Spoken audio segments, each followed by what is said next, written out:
Welcome to the Fleet Success Show, a podcast dedicated to talking about the fundamentals, standards, and best practices that empower today's fleets to achieve fleet success. Let's get into the show. All right, welcome back for another episode of the Fleet Success Show. Glad to have you guys with us listening again. Joining me today, we have Steve Saltzgiver. I'm back. Welcome back. And Jeff Jenkins. Steve, nothing makes my day more than seeing you across from me here in this room recording a podcast. You could have been in Washington, D.C., where I was at. No, there's way too much mud there for me. You know, I realize I introduce you guys every time, and I never say my name. Who are you? Hopefully everybody knows who I am. My name is Josh Turley. Oh, So it's good to meet you. welcome back. All right, so today we're talking about used versus new. And what spurred this, we talked a little bit about this in our TCO versus procurement episode about buying new versus buying used, advantages, disadvantages. But the question came up on the NAFA community boards from my friend Wayne over there at Harding University. And I thought it was a good question. There's generated quite a bit of response. And so we kind of wanted to dissect it, look at some of the responses, talk about some of the advantages, pitfalls, and different things that you could do to help mitigate issues if you have to go buy a used car right now, ways to kind of get around that. So I think the first question, right, let's just repeat Wayne's question for the audience, but do you think it makes sense to look at used vehicles to replace the more costly vehicles in your fleet as a short-term solution? A little bit of context, obviously everybody right now, we're dealing with supplier shortages. There's a major shortage of new vehicles on the market because of the chip shortage. And so it's very difficult to go find replacement vehicles. And so you're having to carry vehicles longer. If you can't go get new vehicles and you have to replace a vehicle, are used cars an option? And I think that's what Wayne is trying to ask here is it more costly? Is there dangers? Like, why wouldn't I do this? So I'll put that to you two.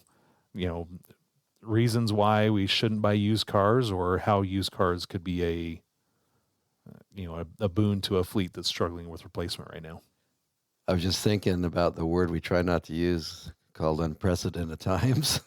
but the fact is we are in unprecedented times. And particularly when it comes to the supply chain problems we're having here. You get a pass for that one because it's supply chain unprecedented and not just COVID. COVID, yeah. But, I've talked to several fleet managers because that's kind of what I do as a product manager for our company. And I mean, this is a disaster what's going on right now. I've talked to a lot of them. I would never have recommended cannibalizing an old vehicle to fix a new one.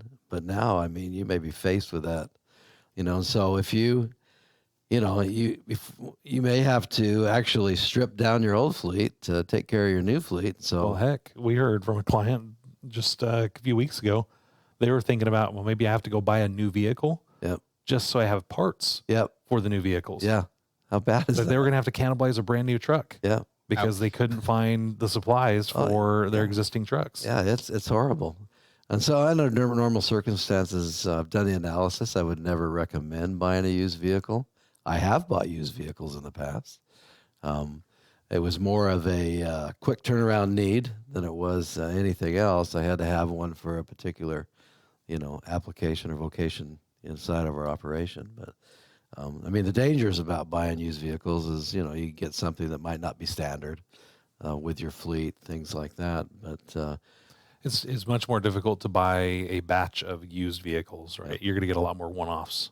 Right. You're going to get what they have on the lot. Right. Or you're going to get what somebody else is selling you or what's an auction. And it might be similar, but there's going to be differences in configuration. Right. I mean, if you're looking for a specific color, you may have an issue. If you're like an all-white fleet, they may be short on those. I mean, there's some issues. Although, to preface all that, I think anything goes now. I mean, right now you got to do whatever you have to do to take care of your customers and at this point in time.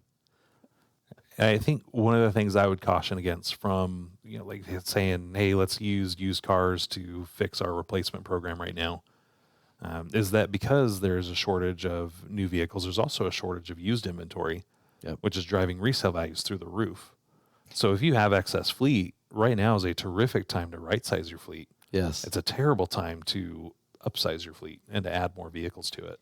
That's exactly right. I mean, I was looking at the book values I bought a 2020 Ram, and what I paid for it, I can get more for it now a year later. Yeah.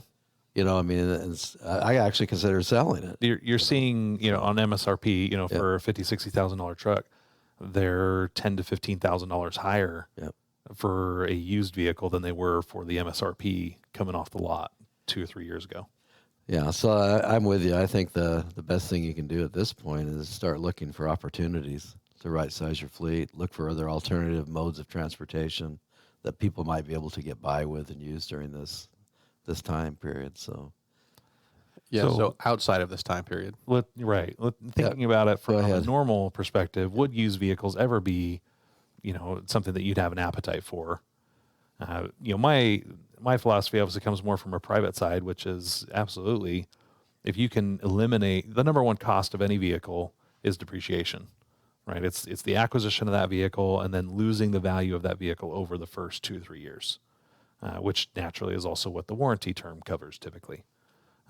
But if you could avoid or minimize or lower that hit, when we look at like a life cycle cost analysis, the amount of time it takes for the maintenance cost to catch up to the depreciation cost is significant. And if you could cut that right off the gate, it's going to be a long time before the maintenance cost ever gets close to what you would have paid in the depreciation for years 1 and 2. And so from a math standpoint, I say, this makes sense on paper. As long as those resale prices are what they are and the depreciation, comes down as quickly as you think where it will. it could become an issue is indirect costs, right? I mean, if it's depends on the year of the used vehicle, but I mean, if it's new enough, might not be an issue. But if you bought one 3-4 years old or something, then you may have more downtime, or you may have more maintenance time, or things like that. So I mean, you have to look at all of those. I think that's where people look at it, or don't include the indirect time that's associated with it. Well, and the cost of downtime, the cost of not having a truck on the road, not having a police vehicle, having to have a spare fleet, to increase spare fleet size. But I think you're right on paper. Absolutely. Yeah, but you also have to consider other things. What's your budget, right? You need 20 vehicles and you got budget for 10 new ones. So, I need 20. So what do? I go out and look at used. Obviously, the condition, who owned them before. That's a huge deal. Yeah, it's something to consider. Don't go buy a bulk from ex-Mormon missionary cars, because as an ex-Mormon missionary, I'll tell you, I'd abuse the hell out of those things. So there's a lot of different things you have to go into, and I will also preface and say that regular work trucks or cars, police cruisers, whatever, is a totally different ball game than if you're going to go heavy duty. If you're going to go with big trucks, right? Because you do not want to go out and buy a 3-year-old used truck. It's going to have a totally different set of issues than a passenger vehicle or a work truck or something like that. Right. And at a university, you might be doing things like transit buses and things of that nature, fixed route. Used market's probably not as big for things like that, but there is oxygen. I said it again. You did. It's auction. It's auction, not oxygen. Whenever It's been a long say day. auction, it takes the oxygen out of our room It's here. terrible. Well, they do have those specialty auctions for, the transit vehicles or whatever else. Right. But it's going to be in the same line, I think, as heavy duty, because you've got more components. It's obviously a heavier payload that it's always, managing. So the abuse, there's a lot more of that, because those typically run more often. They're work trucks. Uh-huh. I mean, that's the whole point of them. I mean, they work. They're always running at pretty high RPMs. And, and typically a truck like that its life is about diminished at 3 years. Well, and if you're replacing them every 3 years, then you would never want to go buy a 3-year-old truck. Yeah. But you could go buy a 1-year-old truck and maybe run it for 4 years and see what the cost of that maintenance is in year 4 versus the acquisition in year 1. Well, that's the thing you got to consider too. If you have to, through these unprecedented times, do exactly that, buy used vehicles, how is that going to impact your long-term replacement schedule? Right. Down the road, because instead of replacing it in 7 years, now you got a 1 or 2 year life on it, and now it moves that up in the future years. Right. Maybe now you only have a 5-year life instead of a 7-year life. So you're going to have to readjust all that. Yeah. Other things to look at is when there's new regulations or components in a vehicle, because generation 1 most likely are going to have a whole hell of a lot of issues that you're going to have to deal with. Back when the DEF systems came out, back in 2010, when all those regulations came out, you would have to realize that, really through 2010 through 2014, so the first 4 years, they were terrible. They were pieces of junk, always had regen issues. And so you wouldn't want to go back and buy used vehicles that are in those first generation models, because you're more likely to have those issues that are going to be a hell of a lot more costly down the road. I think that actually applies to any first generation car, truck. Any first time they do a year, make, model change, like the F-150, I know when they were running through those, every first year is almost always like wait one more year to get the second model year of that year. When the Super Duties came out and they switched the powertrain from the 7.3 down to a 6.0, and they went to a different turbo setup, like those had a lot of problems initially. Well, Ford didn't make that engine. Right. They were depending on International to do it. And it caused a lot of problems. Caused some problems. Those first couple of years, they got it figured out, and it's now a good powertrain. But, the idea is that first year is usually a little bit of a risk anyway. And so if you're going to buy used, try to avoid those. I like looking for ones that have warranty on them still. That's one of the greatest benefits of buying a new vehicle in the first place, is that it comes with warranty. And so if you can find a used vehicle that has warranty on it, that's definitely still worth something. And if you can get an extended warranty on it, well, you're probably going to get an extended warranty cheaper than you would have gotten the car in the first place. So you should be able to. And that extended warranty on a used vehicle could offset or be less than that first year of depreciation. So you got to do that analysis on that. You have to do the analysis. Don't just do it. Right? Do the analysis and figure it out. I know one of the things to be careful of is when you buy used cars, you're buying used problems. There are other people's cars. There were other people's problems. You mentioned the trucks, being run heavily. But even in passenger cars and light duty trucks, you're going to have that same issue. And so make sure that you're doing your due diligence there, as well as that you have, your technicians inspecting them, or at least they're certified and they come with, some warranty that you can go find issues. The same way you would inspect a vehicle coming from a dealer or from when you buy it new, which you should be doing. And when you receive that vehicle, you should be doing an inspection on it. You want to make sure you're even more thorough with a used vehicle if you're going to go down that road. That's a good point. I mean, if you already have a partnership with, say, your local Ford dealer, and that's where you're getting your new ones from, you probably ought to try and buy your used from there as well, because that partnership will go a long way. The relationship will definitely help. Yeah, if you get into a problem with a used vehicle and you need, they sold you, a lemon or something. I mean, to keep your business in the future, they'll work with you a lot better than if you bought it from Steve's Auto on. Right. It's in the middle of nowhere, right? Right. So try to leverage existing relationships, because they will come back and they'll, you've got capital built into that. That's right. So, and one of the things that was recommended was this idea of going out and getting a dealership license and using that as a way to, help source vehicles. Jeff, you mentioned that you guys had done this before. Advantage to doing it, what does it help with? And well, there's a couple different things. So in trucking, we went out and did it for being able to sell our used trucks to different people, because we didn't want to trade them in. There's more value in doing your own sales. And you can only do 5 vehicles a year in Texas without having a dealer's license. So we went out and get it, and there's a lot of benefits to it, and it's not very expensive. At least it wasn't in Texas. It's actually relatively cheap. It's really the red tape and the time it takes to go through the governmental processes to get it done. But what it does, it also allows you to go to auctions. You can go to fleet auctions and you can buy in bulk.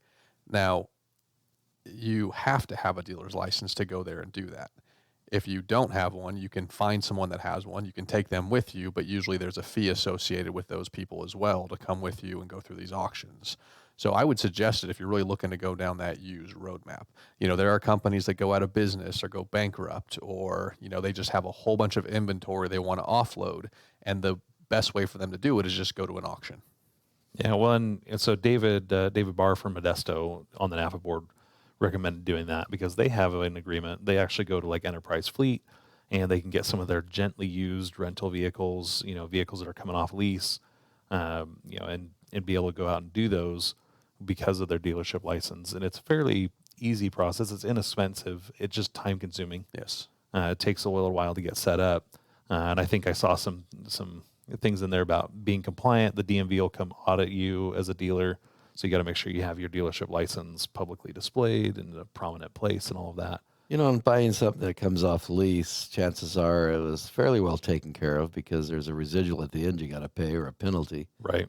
And probably you can, if you were to ask them, you could probably get the maintenance records even from someone like Enterprise, which would go a long ways if you're trying to put that on your program. And that would help too, from a peace of mind perspective, right, to know what the maintenance was. Well, if it was a part of the Enterprise fleet, it's been maintained because they have customers depending on their vehicles versus a privately owned vehicle, which, the records could be. And I would say Enterprise leased fleet, not a daily. Not the rental fleet. Rental fleet. Yeah. That's apples they're and like the oranges. missionary cars. That's right. Exact same thing. Just get the insurance. All right. Well, any other thoughts, you guys, on the use of used cars and whether or not people should avoid it, or is it something that they should use as a kind of an outside the box idea to get through these crazy supply chain times that we're in right now? I think right now you really don't have any choice. If that's the only way you can get your fleet updated and modernized. I think probably my bottom line would be just do the analysis up front. Yeah. And take a look at it and, cost it out over a couple of years and make some really good projections so that you can, once the things turn around and change, you're not throwing your fleet off, by doing some one-off here.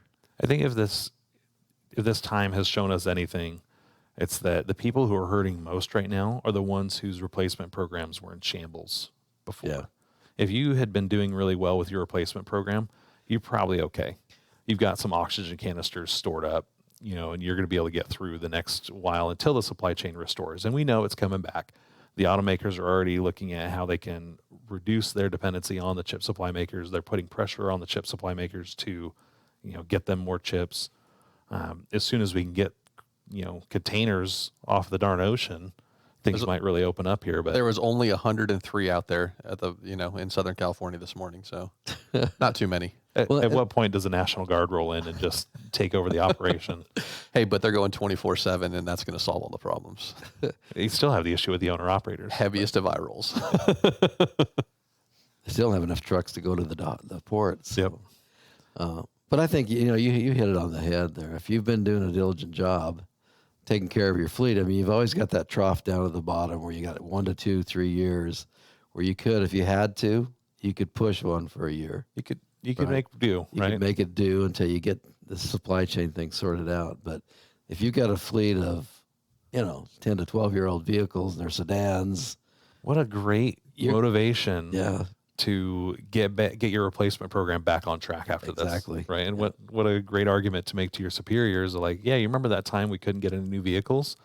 Let's not get into that situation again. Exactly. Budget issues will always be budget issues, but now at least there's a little bit more ammo in your quiver. Yeah. My opinion on this whole talk is I would hold off. I would not buy used. I'd wait for the new market to come back around just because of the shortage and the fact that you are going to pay a premium. Right now, And I do not think that you're going to offset that cost at all. No, the premium wipes out any benefit right now. Yes. So I would, unless it's like drinking salt water. That's probably my best analogy to it right now. Is if you do it, it's a little bit like drinking salt water. It's just going to make you more dehydrated later.